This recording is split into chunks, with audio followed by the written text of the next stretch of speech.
Join me as I dive deep into social identity theory and try to explain it in just 5 minutes. Can I simplify this complex concept without losing its essence? Social identity theory is all about understanding how we define ourselves based on the groups we belong to. Whether it's our nationality, occupation, hobbies, or even the sports teams we support, these group memberships shape our sense of self and influence our behavior. But have you ever stopped to think about what happens when these identities conflict, or worse, contribute to discrimination and bias? When our social identities clash, it can lead to internal conflict and a sense of dissonance. For example, imagine being a passionate environmentalist who works in the oil industry. You might struggle to reconcile your values with your profession, leading to feelings of guilt or frustration. Similarly, when our group memberships lead us to discriminate against others, it can perpetuate harmful social norms and reinforce damaging stereotypes. These conflicts can also arise when we're part of multiple groups with competing norms or values. Think of being a gay person in a religious community that condemns homosexuality, or a woman in a male-dominated industry where gender stereotypes prevail. The pressure to conform to one group's norms can lead to feelings of inauthenticity and erasure of our true identities. Moreover, when we prioritize our group memberships over our individual identities, it can lead to a narrow and rigid sense of self. We might feel pressured to conform to group norms, even if it means suppressing our own thoughts, feelings, and experiences.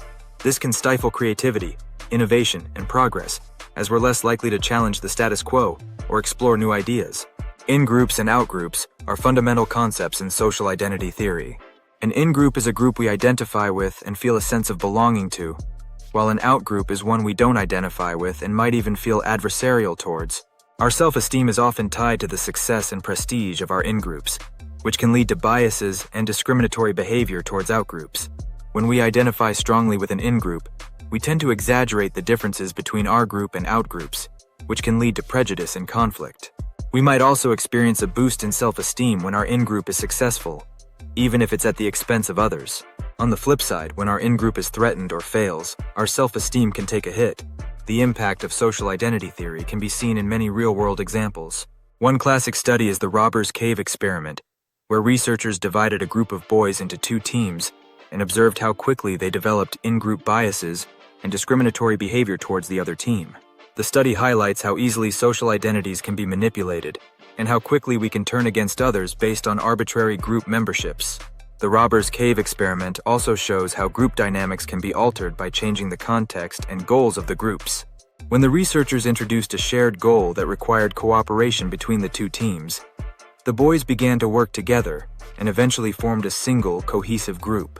This demonstrates that social identities are malleable and can be shaped by our experiences and environments. Understanding social identity theory can help us navigate complex social interactions and promote inclusivity. By recognizing the groups we belong to and how they impact our behavior, we can make a conscious effort to challenge our biases and prejudices. We can work towards creating a more inclusive and diverse social environment where everyone feels valued and respected. In conclusion, understanding social identity theory is crucial in today's society, where group memberships often define our sense of self. I hope this video has given you a better grasp of this complex concept and inspired you to think more deeply about your own social identities. Share your thoughts on social identity in the comments below, and don't forget to check out our next video on group psychology, where we'll explore more fascinating concepts that shape our behavior.